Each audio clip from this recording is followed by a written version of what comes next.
Hey guys, and welcome to another Logic Pro X tutorial, and I'm going to show you the basics now of how the library works. Obviously this is for people who are new to Logic, but you might have been using Logic for a while and you're not actually fully aware of everything the library does. Now I'm not going to do every damn thing about the library here, just the core basics, but what I'm going to show you might not know. Okay, and if you're new to this, you're not going to know it at all. So here's Logic, and I've got a bunch of tracks here. I've created one track of each type. You know, when you go here to create a new track, these are the different types.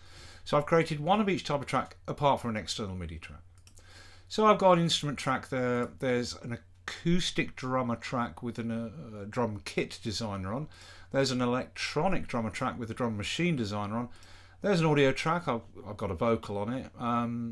And there is a guitar track. Okay, now guitar tracks, you know, which you create from here, guitar or bass track. Guitar tracks are just audio tracks, but when you create one, it loads up an amp rig, you know, a software modeling amp rig plugin, a pedal board with effects and a bunch of other stuff, so that you can plug your electric guitar and bass straight into that track in its channel and play your guitar through the amp modeling rig to get guitar sounds. Right. Anyway, so there's one of each type of track, and they all live in this track column. Now to the left of that, there's the inspector column, which you bring in and out with the I for India key, boom boom, or that icon there. And to the left of that is the actual library, which you can bring in and out with the Y for Yankee key, or that button or icon there.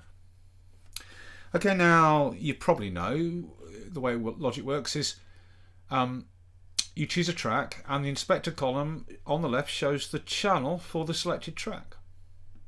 All right, and no matter what type of track you choose, its channel at the top has a slot, and that is called the channel strip setting slot. Right. And by default, you might have noticed there's a little blue triangle pointing to that channel strip setting slot. That's the default. The blue triangle is always pointing to the channel strip setting slot at the top of the channel for the selected track. And that means that the library is showing us channel strip presets that we can load onto the channel, and channel strip presets populate the entire channel. They load everything onto the channel at once. So when the blue triangle by default is pointing to this setting slot at the top, if I click on any of these presets, in the case of the channel for an instrument track, it's going to load everything onto the channel. It's going to load any MIDI effects into the MIDI effects slot. It's going to load the actual instrument itself into the instrument slot, and that instrument will load up with a particular patch or a particular sample set. It also loads up any EQ and effects and any sends and their return channels with the effects on those return channels. It loads the entire smash onto the channel, and the combination of that of MIDI effect, the synth or sampler itself with whatever patch or samples it has, and all of the effects and sends, etc., the entire combination of everything that's loaded gives us the sound which is loosely described in the title of the preset. But we're loading the entire channel. So as I said, if you load up a channel strip preset with the blue triangle pointing to that slot, click one of these in the library, it loads everything onto the channel. MIDI effect, the actual instrument with its preset, patch, whatever, effects and sends. It loads the whole smash. In the case of an acoustic drummer track with a drum kit designer on, with the blue triangle pointing to the setting slot, the library shows us channel strip presets to load up for that drummer track. So it's going to load the entire drum kit, any effects and sends on the output channel for that kit. In the case of an electronic drummer track with the blue triangle pointing to the setting slot at the top, the library shows us channel strip presets for electronic drummer tracks. So it will load up, when you click on one of these, it's going to load up a particular drum machine designer kit plus all the effects, EQ, etc., and any sends on the output channel for that kit. In the case of an audio track with the blue triangle pointing to the setting slot at the top, when we click and load one of these presets, it populates the entire channel. EQ, effects, compression, all the stuff, and any sends and their returns, it loads the entire smash to give the channel a particular sound suitable for different types of vocal sounds, or different types of acoustic guitar sounds, or for recording other types of instruments, strings, brass, whatever. Right? It loads the whole smash. And finally, for guitar tracks, with the blue triangle pointing to the setting slot at the top, when we choose one of these presets, again, we're loading the whole channel. So we click on one of these and it loads everything. It loads a particular amp with its particular settings. It loads the pedal board with particular pedals in, set to a particular way. Any EQ and effects, plus any sends and their returns. It loads the whole smash to give us the guitar sound as, again, loosely described by the title of the preset we're loading. So by default, the blue triangle points to the setting slot, and therefore what we load from the library is a channel strip preset that populates the entire channel. And incidentally, if you click on the actual slot itself, the channel strip setting slot, here you can reset the channel, which clears everything off it. And here you can actually load old legacy presets as well. Right? I'm not going to get into the other things it does because we're trying to keep this just basic, right? Okay, but the thing about it is this blue triangle can be moved. So, for example, I've got the instrument track selected. Here's the channel. The blue triangle is pointing to the setting slot at the top, so anything I load from the library here is a channel strip preset that populates the entire channel. It loads everything. Right? Any MIDI effect, the instrument with its patch, effects, sends the whole smash. But let me put an arpeggiator in here, for example. Okay. But look, I can move this blue triangle. So if I click next to the MIDI effects slot, the blue triangle is now pointing to that. So the library now shows me arpeggiator presets. If there was a different MIDI effect in there, like say the modulator, with the blue triangle clicked so it points to the modulator, we now see modulator presets. Right? Just put it back to the arpeggiator. So I move the little blue triangle, so it's pointing at the MIDI effects slot. There's an arpeggiator in there, so the library now shows me arpeggiator presets. I click any of these, it's going to load that arpeggiator preset into the arpeggiator. Everything else on the channel stays the same. Now down next on the channel is the actual instrument slot itself with the instrument in, with whatever patch was loaded into that instrument when I loaded the overall channel strip preset called Analog Polysynth. But if I point the blue triangle now to the instrument slot with the retro synth in, now we see retro synth presets. I can click and load any of these. It will load a retro synth patch into retro synth. Everything else on the channel stays the same. And it's the same for the effect slots. I can point the blue triangle to any of the effect slots, and whatever effect is in that slot, the preset library appears for me to load a preset into that effect. So there's a channel EQ in slot 1 of the effects. I can point the triangle to it, and I can now load any EQ preset into the EQ. Everything else on the channel stays the same. Or I can load any stereo delay preset into the stereo delay. Everything else on the channel stays the same. Or I can load any compressor preset. Just click and load that compressor preset into the compressor. Everything else on the channel stays the same. Yeah? So that's what this little blue thing is about, and this is really all I'm going to show you in this tutorial. It's a quite basic but fundamental thing. I'm going to show you a couple of other things now. In the case of guitar channel strip tracks and their channel, again, if the blue triangle by default is pointing to the channel strip setting slot at the top, then everything in the library, when we click and load it, as we've already explained, it loads everything, the whole smash. It loads the amp with its settings, it loads the pedal board with its pedals and their settings and any effects and sends. It loads the whole smash. But I can point the blue triangle to just the amp, which is in an effects slot there, and now the library shows me just presets for the amp. So look, let's open the amp. There it is. So when I loaded the channel strip preset Britain Clean, it loaded everything onto the channel, including the amp, and part of this preset, Britain Clean, is it loads up this particular amp, this Vox, with the settings on the amp like that, with that mic, that cabinet, etc. But if I point the blue triangle to the amp, now the library shows me presets for just the amp. So I could choose Brown Stack Crunch. It changes only the amp. Now the amp, the cab, the mic, everything's different. Everything else on the channel stays the same. If I put the blue triangle pointing to the pedal board, when I loaded the preset, the channel strip preset, Brit and Clean, populating the entire channel, this is the pedal board that got loaded as part of that channel strip preset. These two pedals with their particular settings. If I now point the triangle, the blue triangle, to the pedal board, now we see Pedalboard Presets. Now these ones, by specific type of effect, overdrive, distortion, fuzz, compressor, etc., these tend to load up just one pedal, only one. Very occasionally they'll load up two. Could I find one that loads up two? This one, subtle stereo burn.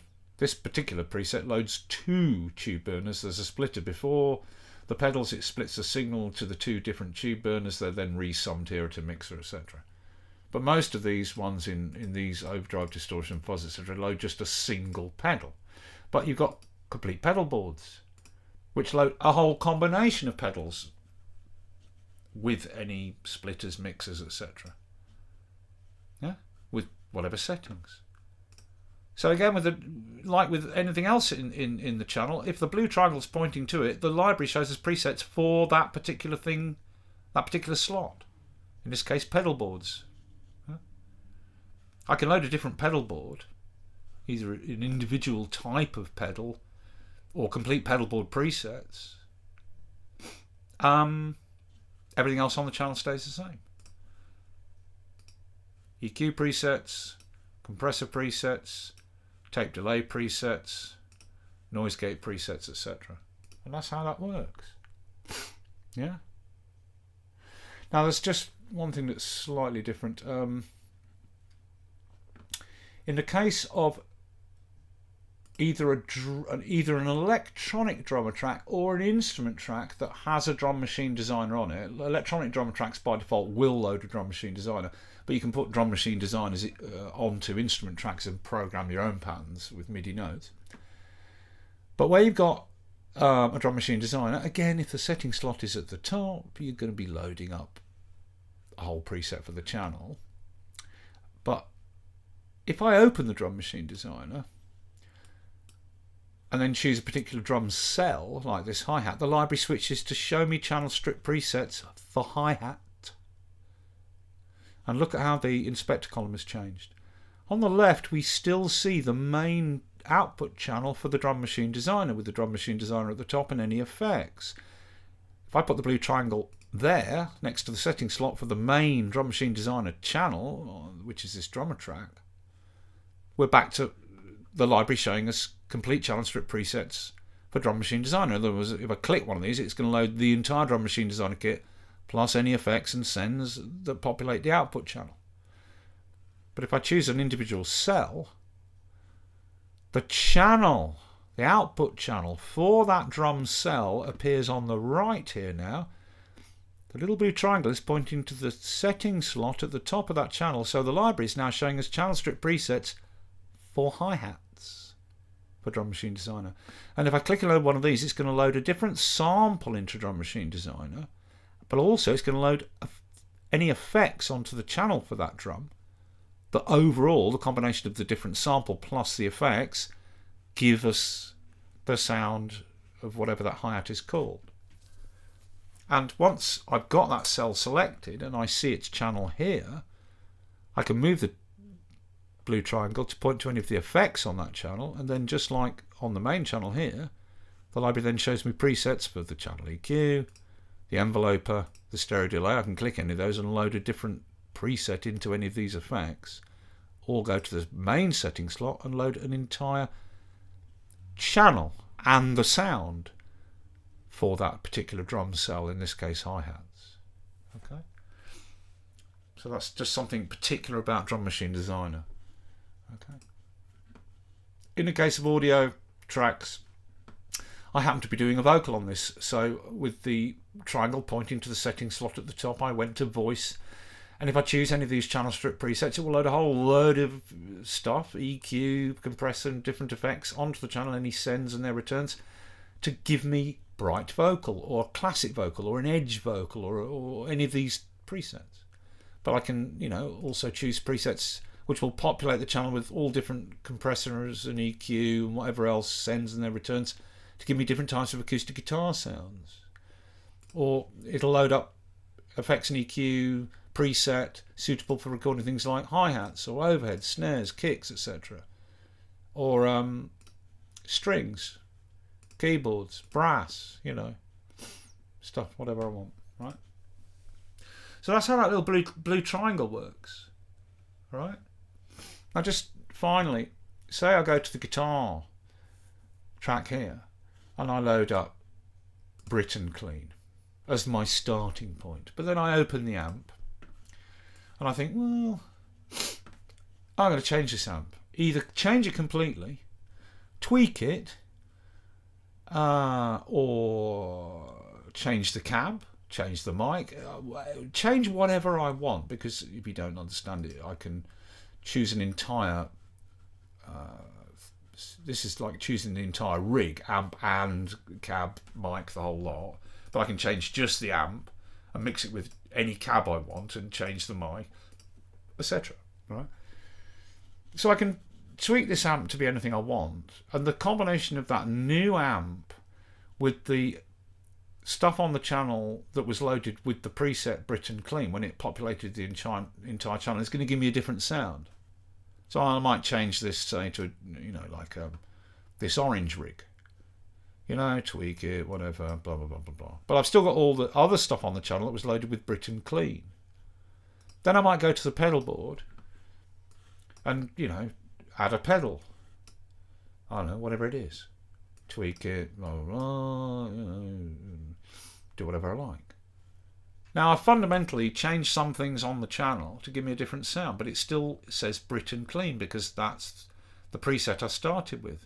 But now that I've tweaked everything, if the blue setting slot, if the blue triangle there is pointing to the setting slot at the top, I can now save this entire channel strip as my own preset. Save Britain Clean tweaked, or I could call it Britain Clean orange, let's say, or whatever I like.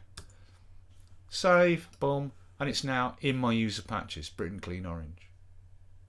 So anytime I want to load up that preset I've created, I go to a guitar track, make sure the blue triangle is pointing to the setting slot at the top, go to user patches and load up one of my user patches, and it will populate the entire channel with everything: amp, pedal board, effects, sends, everything, right?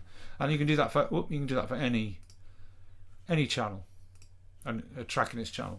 So in the case of the analog polysynth there, I started off by loading, with the blue triangle pointing to the setting slot at the top, I started off by loading up the channel strip preset called analog polysynth, which loaded everything onto the channel: the retro synth, these effects and these sends and their returns.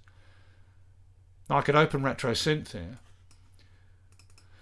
go through, choose a different preset, either by stepping through or going to the library here, tweak it whatever I want, tweak any effects, you know, get it completely different. Or even go to the instrument setting slot and change it for a completely different synth. Like I could switch it to the ESM. Everything else on the channel stays the same, but I'm just changing the synth. Either load a preset for that or tweak, you know, it's a very basic synth, tweak it how I want it. And I've basically fundamentally changed this channel from its original preset that was loaded. Right?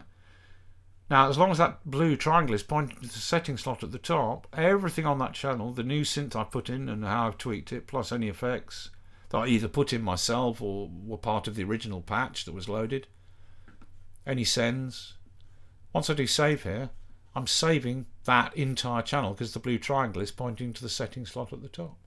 So I just give it a title and save, and it'll appear in my user patches. Right? And it's the same for individual things. If I go to the channel EQ here, open it, I don't know, do some, turn all these off. Do some absolutely, not that one, do some absolutely wacky EQ. I don't know what, but something really bonkers. Like, say, that. I've tweaked this EQ.